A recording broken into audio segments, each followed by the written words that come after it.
నమస్కారం ఫ్రెండ్స్, తెలంగాణ కళారత్నాలు welcome to my channel. I'm Raghunandan. ఈరోజు మన ముందుకు శ్రీ విశ్వవిఖ్యాత సురభి నాటక మంచి చాలా సీనియర్ మోస్ట్ కళాకారులు, యాక్టర్. సురభి అంటే 140 years ప్రత్యేకత సంతరించుకున్న వాళ్ళ వంశం వాళ్ళది. ఈ పౌరాణిక డ్రామాలో వారు ఒక మౌంట్ ఎవరెస్ట్. వారిని పరిచయం చేస్తున్నా, చూడండి. క్లాప్స్. నమస్కారం. నమస్కారం సార్. బాగున్నారా? బాగున్నా సార్. నా పేరు రఘునందన్ అండి. తెలంగాణ కళారత్నాలని యూట్యూబ్ ఛానల్ పెట్టాను. తెలంగాణలో ఉండే కళాకారులందరూ కూడా ఒక గురువు కింద ఉండాలని నా తాపత్రయం. చాలా మంచి పని చేస్తున్నారు సార్. ఈ ఆలోచన దాదాపుగా ఇప్పటి వరకు ఒక 120 మంది కళాకారులను ఇంటర్వ్యూ చేశాను. అంటే ఎవరికి వాళ్ళకు ఛానల్స్ ఉంటాయి, పేరు ప్రఖ్యాతలు ఉంటాయి, అవార్డులు వస్తాయి, రివార్డులు వస్తాయి. కానీ ఒక పామరునికి ఒక ఒక అయితే హ్యాండ్ స్ట్రోక్ అంటే ఇట్లా కొట్టంగానే కొంతమంది కళాకారులు వాళ్ళకి ఎవరికి అవసరం ఉంది, ఎవరు ఏంది అనేది టెలిఫోన్ నెంబరు, ఒక ప్రైమరీ ఇన్ఫర్మేషన్ ఇవ్వడానికి నా ప్రయత్నం. ఏదైనా అవసరాలు ఉంటాయి, ట్రైనింగ్ ఉంటుంది, ఏదైనా ప్రోగ్రామ్ చేయించాలనుకుంటాడు, లేకపోతే ఏదైనా దానం చేయాలనుకుంటాడు, లేకపోతే హెల్ప్ చేయాలను. కళాకారులు అందరూ కూడా బీద పరిస్థితులలో ఉన్నారు. నా వంత ప్రయత్నంగా ఒక చిన్న ఉడతా భక్తిగా చేస్తున్నది. సరే, చెప్పండి మీ గురించి. మా తెలంగాణ కళారత్నాల ప్రేక్షకులకు చెప్పండి. మీ పేరు. ముందు మీరే అన్నారు, సురభి గురించి తెలియని వాళ్ళు ఎవరు ఉన్నారు ఇరు రాష్ట్ర ప్రజల్లో కూడా. కాకపోతే సురభి, నా పేరు సురభి ఆర్ వేణుగోపాలరావు. నాకు మాది వినాయక నాట్య మండలి, సురభి థియేటరు. ప్రస్తుతానికి వనస్థలిపురం హైదరాబాద్లో గత 16 సంవత్సరాల నుంచి కూడా మేము అక్కడే ఉన్నాము. మా థియేటర్ ఉంటుంది. సురభి అనగానే థియేటర్ కంపెనీ. మామూలుగా ఇండివిజువల్గా ఉండే కన్నా సురభి అనేది బ్రాండ్. ఏంటంటే ఆ థియేటర్ ఫ్యామిలీ ఒక్కముడిగా మీరే మేమే బయట ఉంటే తీసుకుంటాం అవసరాన్ని బట్ ఓన్లీ మీ ఫ్యామిలీ. అంటే ఇప్పుడు పుట్టిన పిల్లవాడినప్పటి నుంచి పెద్ద ముసలి వరకు. కారణం ఏంటంటే ఈ సురభిలో గొప్ప ఉంది, మంచి ఉంది, చెడు అంటే వేరు చెడు కాదు. ఈ కష్టాలు మేమే భరాయించగలం, ఇతర వాళ్ళు ఎవరు భరాయించరు. కారణం ఏంటంటే మాకు రేగులతో షెడ్డు. చెప్పండి. ఎండకి వెండాలి, వానకి తడవాలి, వరదల్లో ఉండాలి, లేకపోతే చలికి వణకాలి. రేకుల హాలు కదా. ఈ విధంగా నేల మీద పండుకోవాలి. పాములు, తేళ్లు అన్ని మాతో నాట్యమాలు మాతో సంచరిస్తుంటాయి. ఈ విధంగా మా జీవనం దాంట్లో గడుస్తుంటది. మాకు రంగస్థలమైన ఒక కుటుంబమైన థియేటరే. జనన మరణాలు మా రంగస్థలం మీద జరుగుతుంటాయి. రంగస్థలం మీద పుట్టిన వాళ్ళు ఉన్నారు, రంగస్థలం మీద తరిగిపోయిన వాళ్ళు ఉన్నారు. ఇది ఒక గొప్ప చరిత్ర. ఆ చరిత్ర గురించి మీ పూర్వీకుల గురించి క్లుప్తంగా చెప్పుకుంటూ వచ్చి సురభి గురించి చెప్పండి. తప్పనిసరిగా సార్. సురభి అనేది ఒక పెద్ద బ్రాండ్. అయితే ఈ సురభి అనేది ప్రజల నాడిలోంచి వచ్చినది. అందరూ సురభి థియేటర్ అనేది, ఈ సురభి అనేది ఒక ఊరు మాత్రమే. ఇది సామాన్య ఊరికి తెలియదు. అసలు సురభి వాడు అనేవాడు ఇక్కడ వాడు కాదు, అంటే ఇండియా వాడే. వీడు ఛత్రపతి శివాజీలో సైనికులుగా పనిచేసేవాడు. అప్పుడు యుద్ధ సమయంలో వలస వచ్చేసి కొంతమంది ఇటు బెజ్జంకి సైడ్, కొంతమంది భీమవరం సైడ్, కొంతమంది ఇటు కడప జిల్లా సొరుగు అంటే ఒక ఆర్య మరాఠీ అంటారు మమ్మల్ని. ఆర్య మరాఠీలు. ఇప్పుడు ఆర్య మరాఠీ అంటే మేము కాకుండా పేరువారి జగన్నాథ్ గారు మన వైద్యాలు ఆర్య మరాఠీ అనే వాళ్ళందరూ కూడా మా క్యాస్ట్, మా వంశం వాళ్ళు. అంటే ఎవరో తోచిన వృత్తి వాళ్ళు స్వీకరించారు, చేసుకున్నారు. అప్పట్లో జీవనోపాధి. అయితే అప్పట్లో ఈ సురభి అనే కదా ముఖ్యంగా చెప్తాను. ఈ కడప జిల్లాలో ఒక సొరుగు అని ఒక ఊరుంది. సొరుగు అంటే ఒక కొండల మధ్యన అక్కడ ఒక 4 ఇళ్ళు, అక్కడ ఒక 5 ఇళ్ళు ఇలాగ ఉండేవి. ఒక 40 గ్రామాలు ఉంటాయి. అది ఒక సొరుగు అనేటోళ్ళు. సొరుగు అంటే ఒక సొరుగులాగా అటు ఒక సేఫ్టీ కోసం ఆ కొండల మధ్య సేఫ్టీ. ఇది మన కడప జిల్లాలో పులివెందల కాన్స్టిట్యూషన్ లో ఉంటుంది అది. అయితే అప్పుడు ఈ వనరస గోవిందరావు గారు, చినరామయ్య గారు అనే వాళ్ళు ఏం చేశారంటే, చినరామయ్య గారు వనరస గోవిందరావు గారు ఆయన బాల్యం గురించి చెప్పాలంటే చాలా స్టోరీ ఉంది. అయితే వీళ్ళిద్దరు ఏం చేశారంటే ఒక పెళ్లిలో ఒక అంతకుముందు వీళ్ళు ఒక నాటకం తోలు బొమ్మలాట ఆడిచ్చేవాళ్ళు అట. తోలు బొమ్మలాట, ఈ తోలు బొమ్మలాట ఆడిచ్చే వాళ్ళని వీళ్ళు ఒక పెళ్లిలో ప్రదర్శన చేశారు. చేసినప్పుడు చూసి అబ్బాయి చాలా బాగుంది, దీన్ని నాటక రూపేణ చేస్తే బాగుంటుందని చెప్పేసి అప్పుడు వీళ్ళు ఏం చేశారంటే అబ్బిరెడ్డి చెన్నారెడ్డి గారు ఆ సొరువు గ్రామంలో వీళ్ళు ప్రోత్సహించి ఈ గోవిందరావు గారిని చిన్నరామయ్య గారిని వీళ్ళంతా తీసుకొచ్చి అక్కడ ఒక పెద్ద అంత మట్టి గోడలు అనమాట, మట్టి గోడలతో ఇల్లు ఉంటాయి అక్కడ, ఈ రోజు వరకు అట్టే ఉంటాయి. ఉన్నప్పుడు దానికి ఒక రూపు పైన వీళ్ళు కేటాయించారు. అప్పట్లో ఇది ఏమి నాటకం అనేది ఎట్ట రిహార్సల్ లేదు, ఒక గురువు అనేవాడు లేడు, ఏమి చేయాలని తెలియదు. అయితే వీళ్ళు ఎట్ట చేయాలని చెప్పి ఆ గోడలకు అద్దాలు అమర్చి దాంట్లోనే వీళ్ళు హావభావాలు చూసుకుంటూ డైలాగ్ చెప్పుకుంటూ ఆ పాత్ర తగ్గట్టు సంభాషణ చెప్పుకుంటూ ప్రాక్టీస్ చేశారు. కీచక వధ నాటకం. కీచక వధ 1885లో స్థాపితమైంది. 1885 అంటే దాని ముందు ఒక 15 ఏళ్ళు ఆల్రెడీ ప్రిపరేషన్స్ లో ఉన్నారు వాళ్ళు. ప్రిపరేషన్ ఉన్నారు. అయితే ఇంకా చెప్పాలంటే ఇప్పుడు మేము చెప్పేది 1885 నుంచే 140 సంవత్సరాలు లెక్క పెడుతున్నాం. కానీ అంతకు ముందు చరిత్ర ఉంది, ఉంది, ఇంకా ఉంది. అంత ఫాస్ట్ గా అయితే అది ఆ చరిత్ర మా దగ్గర లేదు. అది 15-20 సంవత్సరాల పూర్వం ఉంది. పూర్వం లేకపోతే ఎట్టుంటుంది? పూర్వోత్తరం కూడా ఉంటుంది. పూర్వోత్తరం ఉండదు, మనకు తెలియదు, పెద్దలు కూడా ప్రయత్నించారు, దొరకలేదు. కాబట్టి అక్కడ ఏం చేశారో కీచక వధ నాటకాన్ని వీళ్ళు నేర్చుకోవడం జరిగింది. ఆ కీచక వధ నాటకాన్ని మొట్టమొదట వీళ్ళు ప్రాక్టీస్ చేసి ఆ ఊర్లోనే ప్రదర్శన చేశారు. మీ వాడు స్వాతంత్రోద్యమంలో కూడా పాల్గొన్నారు. అందరూ పాల్గొన్నారు. అక్కడ ఆ ఊర్లోనే ప్రారంభించారు. ప్రారంభించిన తర్వాత అప్పుడు ఈ ఎలక్ట్రీషియన్ అని ఈ మైకులని అప్పుడు ఉండేటి ఆమదం డ్యూటీలు అనమాట. డ్యూటీలు పెట్టి అటు ఒక డ్యూటీ ఇటు ఒక డ్యూటీ పెట్టి దాన్ని నాటకాన్ని వీళ్ళు ప్రారంభించారు. అప్పుడు ఆ బొగ్గుని కిందకు రాసి అవి మీసాలుగా ఆ శుద్ధ తీసి నామాలుగా పెట్టుకొని అప్పుడు పూర్వం 10 గిరదాలు ఉండేటి మనుషులు, అవి ఇట్లా అనుకుంటే అవే వచ్చేది. అట్టతో కిరీటాలు చేసుకొని ఆ పంచన డ్రెస్సింగ్ కూడా లేదు. కాకినాడ ఎక్కడో పోయి తెచ్చారట పూసలు, ఎద్దు పూసలు, అవి తెచ్చుకొని వేసుకొని వాళ్ళు ఆ నాటకం ప్రదర్శించారు. బ్రహ్మాండంగా ఉంది నాటకం.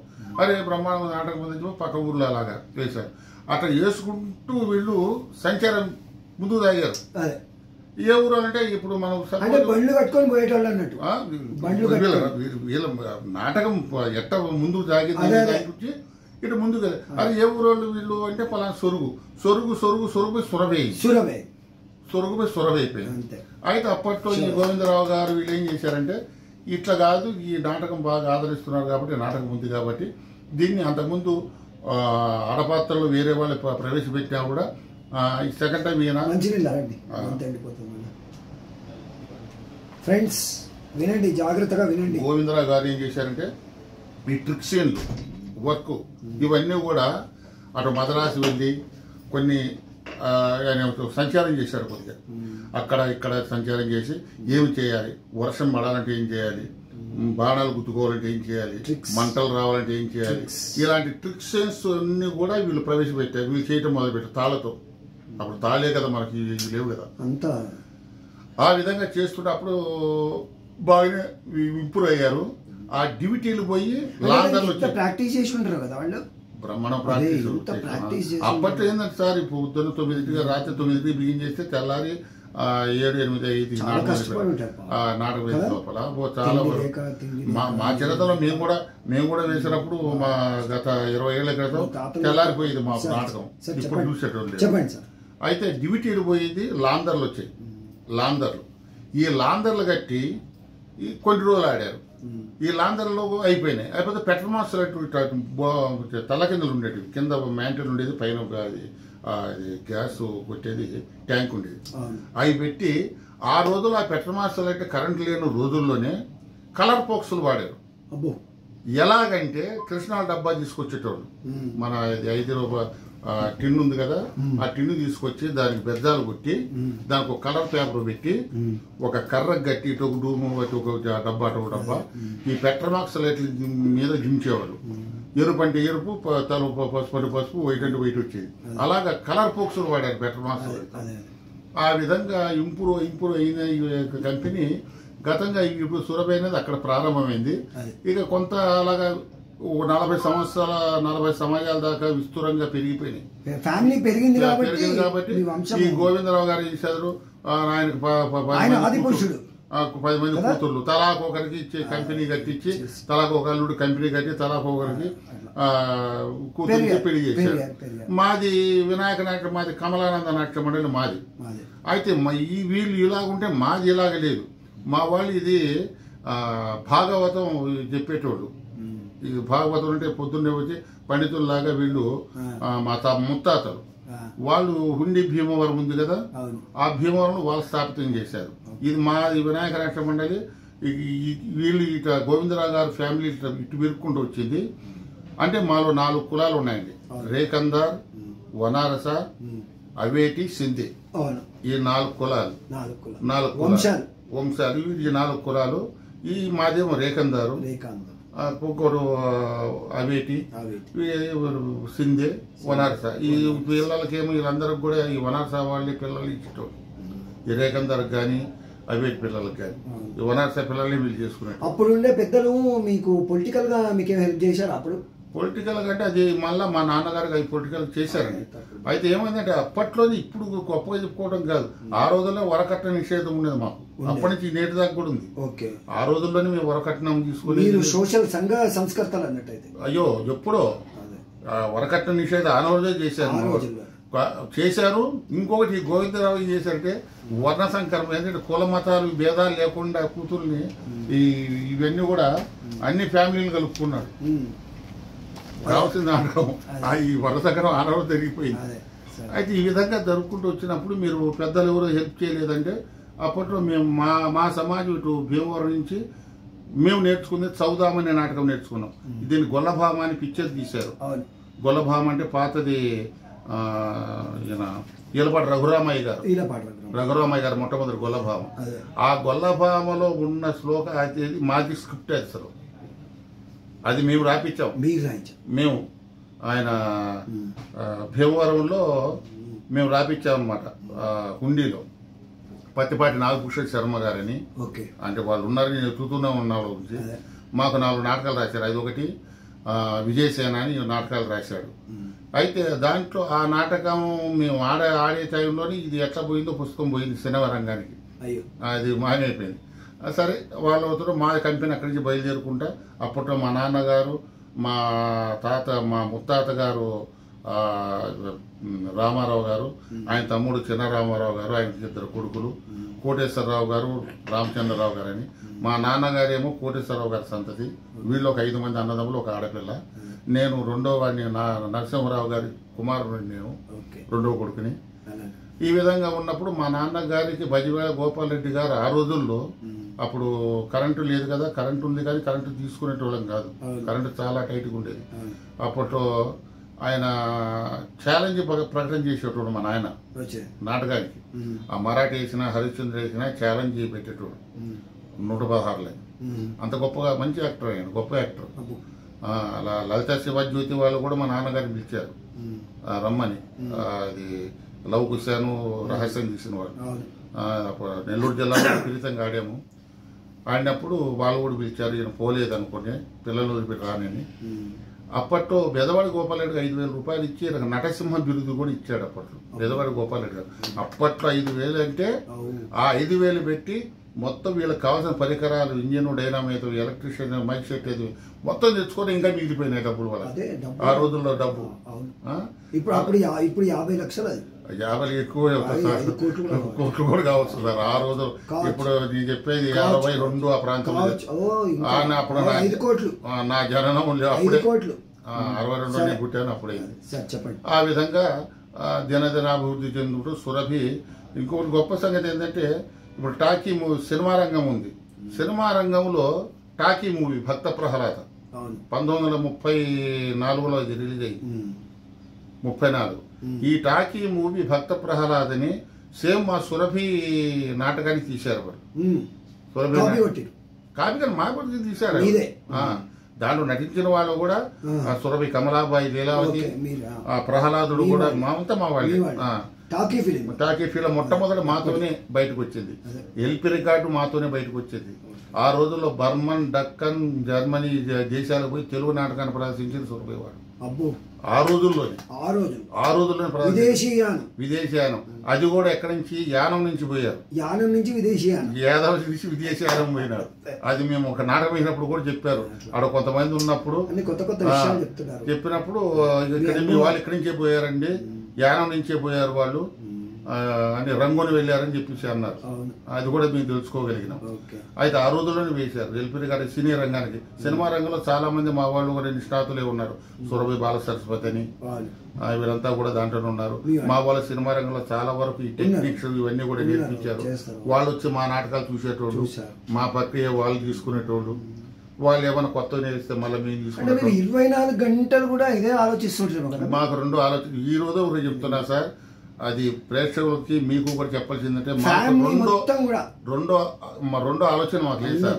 బతికితే నాటకం. ఈ రోజు మాకు బతికితే నాటకం లేకపోతే లేదు. మా నాటకమే మా ఊపిరి.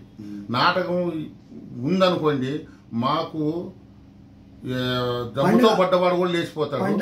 1000 ట్యానికలు తాగినంత బలము, ఎంతో బలం వస్తుంది. 1000 ఏనుగులు బలం వస్తాయి. నాటకం లేదనుకోండి, మాలో నిరుత్సాహపడిపోతారు అందరూ. మాకు నాటకమే. అందుకని మేము మమ్మల్ని బతికించద్దని మేము మా పిల్లలు ఈరోజు నాకు రాష్ట్రపతి అవార్డు వచ్చింది, ఎస్ఎన్ఏ అవార్డు వచ్చింది.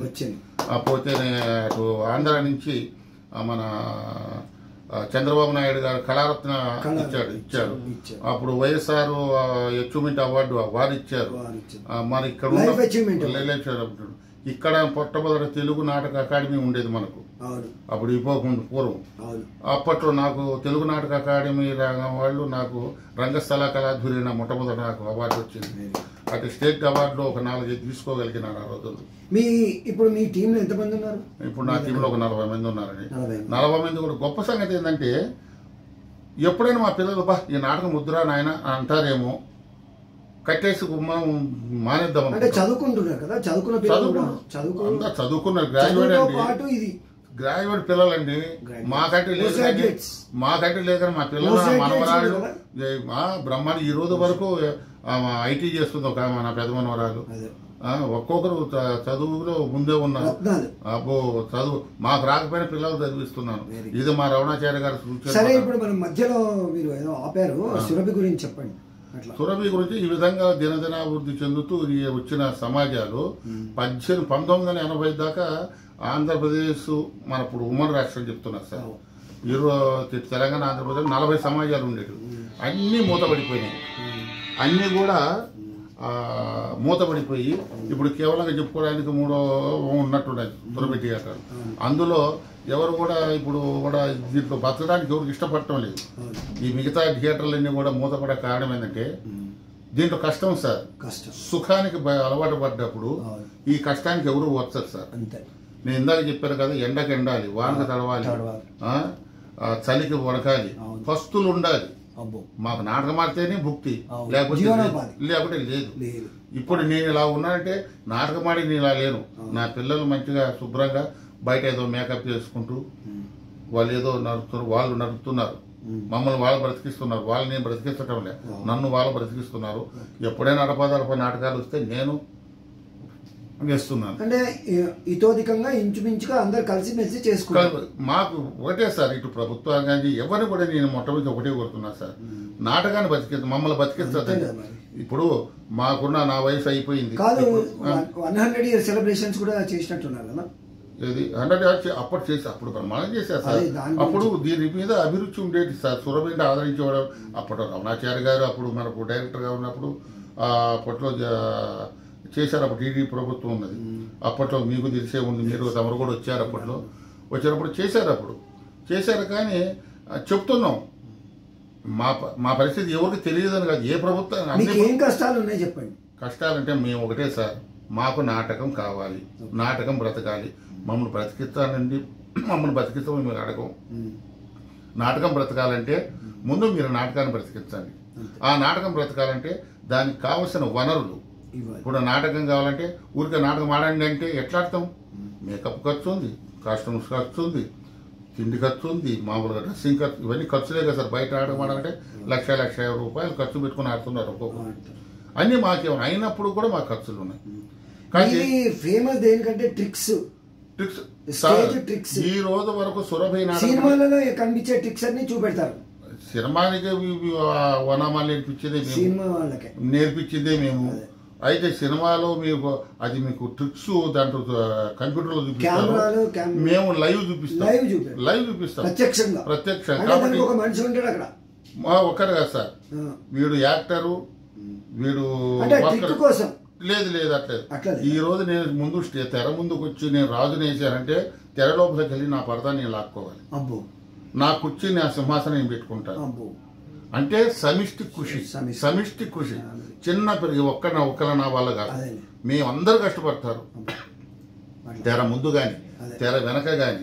ముందు పద్యం పాడి బయటకు వచ్చాయంటే నీ హీరోను కదా అని కూర్చోడు, వాడికేమో వింజాములు హీరోలు ఉంటారు, వాడు కూర్చోవాడు మోసుకోవాల్సిందే, వాడి నీళ్లు వాడు తెచ్చుకోవాల్సిందే, వాడి కిరీటం వాడు కుట్టుకోవాల్సిందే, వాడి డ్రెస్ వాడు కుట్టుకోవాల్సిందే. మొత్తం ఎన్ని టీంలు ఉన్నాయి అయ్యా? ఇప్పుడు చెప్పు 3 ఉన్నాయి, 3 ఏమో నడుస్తున్నాయి థియేటర్లు పెట్టుకోవాలి.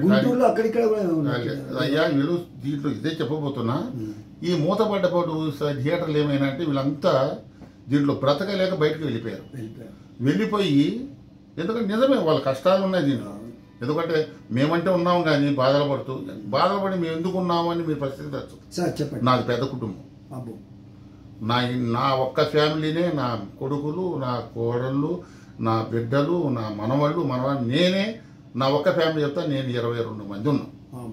ఇవి కాక వచ్చిపోయేటోళ్ళు మేమంతా. నాటక అవసరానికి పిలవాల్సి వస్తుంది, వాళ్ళకి ఇవ్వాల్సి వస్తుంది, ఇవ్వాలి మంచి చెడ్డ. అయితే ఒక్కడైతే వెళ్ళిపోతా వీళ్ళతో పాటు. కానీ ఎక్కడ వెళ్తాను ఇంతమందిని కుటుంబాన్ని వదిలిపెట్టి లేదు కనుక అందుకని తప్పనిసరిగా నేను థియేటర్లో ఉన్నాను. నాటకం అందులో నా పిల్లలు మహా ఇంట్రెస్ట్గా ఉన్నారు. వాళ్ళు పుట్టిన పిల్లలైనా నాటకం రంగం మీదే వాళ్ళు మొగ్గు చూపుతారు. వాళ్ళు చదివినా కూడా రాత్రికి వచ్చి రిహార్సల్ చూసుకొని నాటకం మీద చాలా పర్ఫెక్ట్గా ఉన్నారు పిల్లలైతే. మేమన్నా ఉన్నాం లేవు కానీ పిల్లలు పర్ఫెక్ట్ ఉన్నారు, చాలా గొప్పగా ఉన్నారు. రూపురేఖలు. ఏమేమి నాటకాలు వేస్తాను? దాదాపు నేను ఒక 28 నాటకాలు వేస్తాను సార్. చెప్పండి మార్చు కదా. ఇప్పుడు మాయాబజార్, శ్రీకృష్ణ లీలలు, భక్త ప్రహ్లాద, పాతాళ భైరవి, పోతే సత్యహరిశ్చంద్ర, బాలనాగమ్మ, వీరబ్రహ్మగా చరిత్ర, శ్రీనివాస్ కళ్యాణం, సీతారామ కళ్యాణం, భూకైలాసు, ముగ్గురు మరాఠీలు, చెంచు లక్ష్మి, పోతే గుణసుందరి కథ, సతీ సావిత్రి, ఈ విధంగా సాంఘికం మాకెందుకు సార్? సాంఘికం అందరూ ఆడుతున్నారు అంటే చింతామణి కూడా ఆడతామండి. చింతామణి ఆడతాం కానీ అది సురభి నాటకం కాదు. ఎందుకంటే దానికి చింతామణి ఆడాలంటే దానికి ద్వంద్వార్థాలు మాట్లాడాలి. మన దగ్గరకి ఫ్యామిలీలతో వస్తారు జనాలు. కానీ మాకు కావాల్సింది ఒకటి, ఇందాక నేను ఆపాను సార్, చెప్పండి. నాటకం బ్రతికించాలంటే నాటకం మాకు ఎక్కడైనా థియేటర్కి ఒకటి చూపించండి. నేను ప్రభుత్వానికి కానీ ఎవరైనా అడుగుతున్నా, మాకు థియేటర్కి ఒక ప్లేస్ చూపించండి. నిత్యము నాటకం ఆడతాం, రోజు నాటకం 364 రోజులు నాటకం ఆడతాం. మీరు నాకు భోజనాలకు ఇవ్వద్దు, నాటకానికి కావాల్సిన వనరులు సమకూర్చేలాగా మీరు ఎంతో ఒక పారితోషం ఏంటి ఆ ఖర్చుల నిమిత్తం రోజు నాటకం ఫ్రీగా ఇస్తారు. నాటకాన్ని పోషించండి, నన్ను కాదు, నాటకాన్ని పోషించండి. నాటకం పోషించండి, దానికి కావాల్సింది మీకు తెలిసే ఉంది కదా, ఏమి కావాలో. మధ్యలో కొట్టేటోడికి ఇవ్వాలి, హార్మోని ఇవన్నీ ఉన్నాయి కదా, కాబట్టి అందరికీ ఇవ్వాలి. కాబట్టి దాన్ని బతికించాలంటే మీరు ముందుకు రావాలి. ఒక స్థలం, ముఖ్యంగా ఒక స్థలం ఏర్పాటు చేయాలి. చూస్తే ఇటు టూరిజం స్పాట్లు ఎన్నో ఉన్నాయి, మనం చూపిస్తాం. 140 సంవత్సరాలు ఏం సార్ మీ టూరిజంలో హక్కు మమ్మల్ని పెట్టచ్చు కదా, బ్రాండ్ గా పెట్టుకోవచ్చు, బ్రాండ్ గా మమ్మల్ని పెట్టచ్చు కదా. అంటే తెలంగాణ సురభి అని ఇప్పుడు వేరే రాష్ట్రాలు ఎలాగైతే పెడుతున్నాయో మిమ్మల్ని, అంటే తెలంగాణ ఆంధ్ర అని అనకండి. ఎందుకంటే నాకు సురభి అన్ని చోట్ల ఉంది కాబట్టి లేదు. ఇప్పుడు అవన్నీ పోయినాయి. సురభి అనేది ఇద్దరు మమ్మల్ని ఇరువురు కూడా ఇరు రాష్ట్రాల వారు కూడా కర్నూలులో పెట్టుకొని చూసుకుంటున్న మహానుభావులు. మాకు వాళ్ళకు ఇరిపోయి వాళ్ళ సౌలభ్యం కోసం ఇరిపోయినారు కానీ, వాళ్ళ సౌలభ్యం రాష్ట్రాల సౌలభ్యం కోసం ఇరిపోయినా కానీ ఏ తెలుగు వాడు కూడా ఇడిపోలేదు. వాళ్ళ మనసులో చచ్చిపోలేదు. నేను ఈ రోజు ఇక్కడికి వచ్చినా రేపు అక్కడికి పోయినా కూడా అయ్యో మా సురభి వాళ్ళు మా నాటకం అంటారు. కానీ ఇద్దరు కళ్ళలో పెట్టుకొని చూస్తున్నారు. మహానుభావులు శిరస్సు నుంచి నమస్కరిస్తారు సార్ నేను. ఎందుకంటే మాకు అపాధం మాకు మా నెత్తిని పెట్టకండి. మాకు ఇరువురు కావాలి, మాకు ఇరువురు కావాలి. ఇరువురు చల్లగా బతకాలి తప్పకుండా. వీరు బతికితేనే మేము బతకాలి. ఇరు రాష్ట్రాలకు ఉన్నాయి. నేను భగవంతుని ఇరువురు సక్కరంగా ఉన్నాను అనుకోండి మేము బతికినట్టు. వీరు సక్కరంగా లేకపోతే మేము బతుకుతాం. కాబట్టి ఈ విధంగా నాటకాలను మేము ముందుకు తీసుకుపోతున్నాం సార్. నేను కూడా ఇప్పుడు ఈ సురభిని అన్ని పోన్గా కూడా బ్రతికున్న సురభి రవణాచారి గారి ఉన్నవాడిని నేను ఒక్కడే ఉన్నాను పెద్ద దిక్కుగా సురభిలో ఉన్నదానికి. ఇప్పుడు మా ఇంకోటి విజయభారత నాట్యం కూడా ఒకటి ఉంది, శారదా విజయ నాట్యం ఒకటి. పాపం వాళ్ళలో ఇదే పరిస్థితి వచ్చి వాళ్ళ నుంచి చాలా మంది జనాలు వెళ్ళిపోయినారు. ఒక కాలనీ కూడా ఉన్నట్టుంది కదా కాలనీ, ఇక్కడ సురభి కాలనీ. అదే ఏంటంటే అది ఇచ్చి ఈ సురభి సమాజాలకు అన్యాయం చేశారని అనుకుంటున్నా. ఎందుకు? సురభి వాళ్ళు సుఖంగా ఉంటారు, వాళ్ళకు గూడు చేయాలని అనుకున్నారు. కానీ సమాజాలన్నీ మూత పెట్టేసి అందరూ పోయి స్వేచ్ఛగా బతుకుతున్నారు. కానీ బతకడం తప్ప అంటంలే. ఇక్కడ సమాజాలు నాటక రంగం పాడైపోతుంది. ఇప్పుడు కొంతమంది సమాజాలు వీళ్ళ నుంచి కూడా వెళ్ళిపోయినారు. కానీ ఇప్పుడు బయటకు పోయిన కుర్రోళ్ళు అందరూ కూడా చాలా బాగున్నారు సార్. ఇప్పుడు వాళ్ళే గొప్పవాళ్ళు మాకన్నా. అంటే ఒక గొడుగు కిందకి రావాలి కదా. గొడుగు కిందకంటే ఏమొస్తారు సార్? ఇప్పుడు నేను వస్తే నేను ఎంత ఇస్తాను సార్ వీళ్ళకి? అబ్బాబ్బా అంటే ఒక మనిషి ఉన్నాడు అనుకో, అయ్యా నీకు 2 నెలలకు 2,000 ఇస్తాను. రాష్ట్ర ప్రభుత్వం మీకు హెల్ప్ చేస్తుంది బాగానే. అయ్యా చెయ్యదని మనం అనుకోవద్దు. తప్పనిసరిగా అవకాశము ఉన్నంత వరకు, వారి పరిగణనలో ఉన్నంత వరకు మాకు తప్పనిసరిగా మమ్మల్ని ముందు పిలుస్తారు. ప్రథమ స్థానం మాకే ఇస్తున్నారు. మేము తిన్నాం, తినలేదు అనొద్దు. మమ్మల్ని చూస్తున్నారు. భారత ప్రభుత్వం చాలా గొప్పగా చేస్తుంది సార్. ఇప్పుడు నేను ప్రతి సంవత్సరం కూడా నేను ఈరోజు ఢిల్లీలో పోతే వేణుగోపాల్ అంటే ఇక్కడ నాకు ఎంత పేరుందో ఢిల్లీలో కూడా అంత పేరుంది. అంతవరకు ఎదిగాను, అంటే అంతవరకు కూడా తీసుకెళ్ళగారు. అక్కడి నుంచి ఇక్కడ ప్రోత్సాహం అది కూడా చెప్తాను. మన ప్రభుత్వం వాళ్ళు నన్ను ప్రోత్సహించి అక్కడ పంపబట్టి అక్కడ నేనేదో తెలిసిపోయింది. తెలుగు రాష్ట్రంలో మన అక్కడ తెలంగాణలో తెలుగు ఆంధ్రాలో ఇలాంటి సమాజం ఉంది అని చెప్పేసి వాళ్ళకి తెలిసిపోయింది. చాలా గొప్పగా వాళ్ళు ఆదరిస్తారు. నిజంగా చెప్పాలంటే భారత ప్రభుత్వం కూడా మనకి ఇండియా వాళ్ళు చాలా గొప్పగా చేస్తున్నారు. వాళ్ళకు కూడా శిరస్సు ఉంచి నమస్కరిస్తారు సార్. వాళ్ళు చూస్తున్నారు కాబట్టి ఇప్పుడు శాలరీస్ కూడా ఇస్తున్నారు భారత థియేటర్లకి, అందరు కళాకారులకు ఇస్తున్నారు. కాబట్టి అయ్యా ప్రేక్షకులు చెప్పేది ఒకటే సార్, నాకు నాటకం ప్రాణం సార్. నా నాటకాన్ని బ్రతికించండి, నా నాటకాన్ని ఆశీర్వదించండి. కానీ ప్రజలు పోషిస్తున్నారు, నేను ప్రజల్లో తప్పు పట్టండి.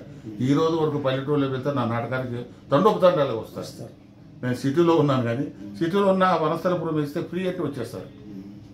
ఒక 50 రూపాయలు టికెట్ అంటే వెనక్కి దొరుకుతున్నారు. అంటే మనం టికెట్ కొట్టి చూసే అలవాటు లేదు ఇక్కడ. పక్క రాష్ట్రాల్లో ఉంది, మళ్ళీ మన దగ్గర లేదు.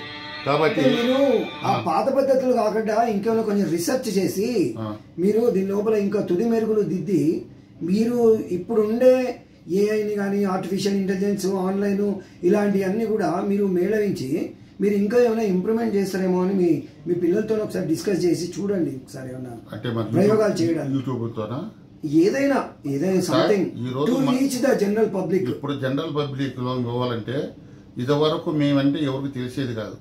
పాప మహానుభావులు ఈ సభాముఖంగా మనం చెప్పుకోవాలి. కేవీ రమణాచార్య గారు ఏ ముహూర్తాన్ని మాకు గెలిచాడో కానీ ఈ 37 సంవత్సరాల నుంచి ఆయన మమ్మల్ని తీసుకొచ్చి ఈ సిటీలో పరిచయం చేశారు. లేకుంటే ఎక్కడో పల్లెటూళ్ళు ఉండేటోళ్ళం మేము, అంతవరకు మరుగులు ఉండేటోళ్ళం. తర్వాత పార్థసారథి గారు, మన బి వెంకటేశం గారు, బుర్రా వెంకటేశం గారు లాంటి వాళ్ళు, ఇదంతా మా చెప్పుకుంటూ పోతే చాలా ఉంది. ఐఏఎస్ ఆఫీసర్లు, అధికారులు, అంత డైరెక్టర్స్ కానీ ఎవరైనా కానీ చేస్తున్నారు. వాళ్ళు పుణ్యమంటే మేము బాగానే ఉన్నాము. కాబట్టి నాకు నాటకం బ్రతకాలి సార్. నేను కోరుకునేది ఒకటే, నాటకం ఈ రోజు నేర్పుతాను, నా దగ్గర నేను నేర్పుతాను. నేను చెప్తాను. నేను అడిగే ప్రశ్న అదే, నేను ప్రతి ఒక్క ఆర్టిస్ట్ కూడా అదే అడుగుతున్నాను. మీరు సొసైటీకి మీకు చెయ్యాలంటున్నారు కదా, సొసైటీకి మీరు కూడా ఏం చేస్తారు? ఇప్పుడు నాకు ఒక థియేటర్, యూత్ కి ఏం చెప్తారు? ఒక థియేటర్ చావకుండా ఉండడానికి, బ్రతకడానికి, జీవనోపాధి కలగడానికి ఏం చెప్తారు? నేను సురభివాదిగా ఒక థియేటర్ నాకు ఏర్పరచండి. థియేటర్ అంటే మీరు కట్టవద్దు, నాకు స్థలం ఇవ్వండి, నేను వేసుకుంటాను. నిత్యము నాటకం ఆడతాను. నా నాటకాన్ని మీరే పోషించండి, నాటకాన్ని బ్రతికించండి. నేను ఎక్కడో తెచ్చుకొని పోషించుకుని పక్కన పెట్టండి. ఫ్యూచర్ జనరేషన్ ఇలా ఉన్నప్పుడు ఈ రాబోయే తరం పిల్లలకి ఒక కోచింగ్ ఇస్తాను సురభిలో. అట్లా సురభిలో సురభి నాటకం అంటే ఇలా ఉంటుంది, దీంట్లో నటన ఇలా ఉంటుంది, ఈ ట్రిక్స్ ఎలా ఉంటాయి, ఇలా చేయాలి, ఇలా చేయాలి, ఇలా నిలబడాలి, ఇలా వాచకం ఉంటుంది, ఇలా పద్యం ఉంటుంది, ఇలా నటన ఉంటుంది అని చెప్పి నేటి జనరేషన్ వాళ్ళకి, నేటి కుర్ర పిల్లలకు కూడా, విద్యార్థులకి అంటే పెద్దవాళ్ళు అంటే నాదొక చిన్న సూచన, మీరు ఆలోచించండి. ఇప్పుడు దాదాపు చాలా మంది వర్క్ షాప్స్ పెట్టుకుంటున్నారు, మీరు కూడా ఒక సురభి వర్క్ షాప్ పెట్టుకోండి. చూడండి, వర్క్ షాప్ అంటే అది నన్ను నేను మోసం చేసుకున్నట్టు, అంతేనా? అధ్యాయం అది. అంతేనా? వర్క్ షాప్ అని పేరు పెట్టుకొని మనకి నాకు వర్క్ ప్రత్యేక వర్క్ నాదే కాదు, కొత్త పిల్లల కోసం నాదే పెద్ద వర్క్ షాప్. నేను రమ్మంటే ఫ్రీగా చెప్తాను, నాకు డబ్బులు వద్దు. నాకు వర్క్ షాప్ లో దేని మోసం చేయడం వాళ్ళు ఎవరు నేర్చుకుని రండి, నేను నేర్పుతాను. సో ఫ్రెండ్స్ నేను చెప్తాను. కాబట్టి అది తప్పనిసరిగా ప్రభుత్వం మీరంతా కూడా ఆలోచించవలసింది. కానీ ఒకసారి చివరగా మా కల్చరల్ అఫేర్స్ వాళ్ళకి, మా తెలంగాణ ప్రభుత్వానికి, మా ఆంధ్ర ప్రభుత్వానికి, అక్కడున్న ముఖ్యమంత్రి గారికి, ఇక్కడున్న ముఖ్యమంత్రి గారికి, అక్కడున్న మా ప్రియతమైన మా అన్నదమ్ముల ప్రేక్షక మహాశయులకు, ఇక్కడున్న వాళ్ళకి, ఐఏఎస్లకి, అధికారులకి, అనధికారులకి అందరికి కూడా నేను సంపూర్ణంగా మినిస్టర్స్, సెంట్రల్ మినిస్టర్స్ కానీ అందరికి కూడా నేను సర్వదా కృతజ్ఞుడు సార్. ఎందుకంటే ప్రజలు చెప్పారు కన్నా అన్నదమ్ములు అన్నారు కదా, ఎందుకంటే ప్రజలు లేకుంటే నేను లేదు సార్, ఈ రోజు వరకు పోషిస్తున్నాను. కాబట్టి వాళ్ళకి కృతజ్ఞత చెప్పుకున్నాను. నన్ను ఎప్పుడు ఆదరిస్తున్నారు సార్, వాళ్ళకందరూ ప్రత్యేకించి ధన్యవాదాలు చెప్పుకుంటున్నాను. నన్ను ఇలాగే చూడండి, నాటకాన్ని సురభిని బతికించండి. సురభి మీది, నాది కాదు. మీ నుండి వచ్చిన పేరే అది సురభి. సురభి చేసింది మీరు. అందరూ మనసు సరుకులో పెట్టుకోండి, వీళ్ళని మనసు సరుకులో పెట్టుకోండి, మమ్మల్ని ముందుకు తీసుకెళ్ళండి. మా వల్ల హృదయ సరుకులో పెట్టుకోండి, వీళ్ళని పోషించేద్దాం, నాటకాన్ని బతికిద్దాం, తెలుగు నాటక రంగాన్ని బతికిద్దాం, అందరూ కలిసి బతికిద్దాం. మీ టెలిఫోన్ నెంబర్ చెప్పండి. 9849052083. నేను వనస్థలీపురం గణేష్ టెంపుల్కి అపోజిట్లో కూడా ఓపెన్ ప్లేస్ ఉంది, దాంట్లో మా థియేటర్ ఉంది సార్, సురభి థియేటర్. ఎవరైనా నాకు ఫోన్ చేసి నన్ను కలవాలనుకుంటే అక్కడికి రావచ్చు, కలవచ్చు. ఎవరైనా పిల్లలకి చెప్పమన్నా కూడా భరతనాట్యం కూడా చెప్తారు మా పిల్లలు, మనవాళ్ళు, మనవరాళ్ళు. ఏ విషయమైనా సరే 9849052083. ఒకవేళ నా నెంబర్ ఉంది సార్, www.surabhi.drama, సురభి డ్రామా. అది నేను ఎప్పుడు వాడటం సడన్ గా అడిగారు, నాది వెబ్సైట్ ఉంది. వెబ్సైట్ ఉంది సార్. ఒకవేళ నా నెంబర్ కానీ మీరు మిస్ అయితే, మా మిత్రులు ఇక్కడే ఉన్నారు, మా కళాకారులు ఇక్కడికి వచ్చి కల్చరల్ వాళ్ళు ఎవరు అడిగారు కూడా నా నెంబర్ పట్టే పలానా వాళ్ళు ఎక్కడ ఉన్నట్టే నన్ను పట్టిస్తారు, దాంట్లో అనుమానం లేదు. మా మిత్రులు ఇంకొకటి ప్రత్యేకించి మీరు చెప్పుకోవాలి, ధన్యవాదాలు మా రఘురేంద్ర గారికి. ఇటువంటి కార్యక్రమం ద్వారా కళాకారుడు ఒక్కటి గూటికి చేర్చడం అనే ఆలోచన తట్టడం నీకు ప్రత్యేకించి నమస్కారం అండి. ఇది చాలా మంచి ఆలోచన, ఎందుకంటే మంచి ఆలోచన. ఎంతోమంది పాపం, ఎంతోమంది కళాకారులు ఉంటారు. నేనే ఇలా ఉన్నాను, నాకన్నా చితికిన వాళ్ళు చాలా మంది ఉన్నారు ఉంటారు అనకండి. కళాకారుడు వాడు చితికినవాడు, అందరూ నాటక కళాకారుడు. కాబట్టి అలాంటి వాడిని గుడికి చేరుస్తున్నారంటే నిజంగా మీ సహృదయానికి శిరస్సు ఉంచి నమస్కరిస్తున్నారు గారు. లేదు పెద్దవాళ్ళైనా ఒక మంచి ఆలోచన వచ్చింది. దీనివల్ల లాభ నష్టాల గురించి మీకు లాభం రాదు, నాకు నష్టం రాదు.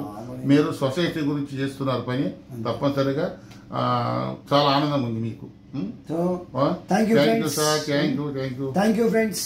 మీకు ఈ వీడియో నచ్చినట్టయితే ఒక లైక్ కొట్టండి, సబ్స్క్రైబ్ చేయండి. తప్పనిసరిగా చేస్తారు మా మిత్రులందరూ. తప్పనిసరిగా మా నాటకానికి రండి, లైక్ కొట్టకండి, సురభి నాటకాన్ని చూడండి. సురభి నాటకం నేను చెప్పినవన్నీ కూడా సురభిలో మీకు కనపడినప్పుడే మమ్మల్ని ఆదరించండి. చక్కని సురభి నాటకం కుటుంబ సమేతంగా చిన్న పిల్లలతో సహా రండి.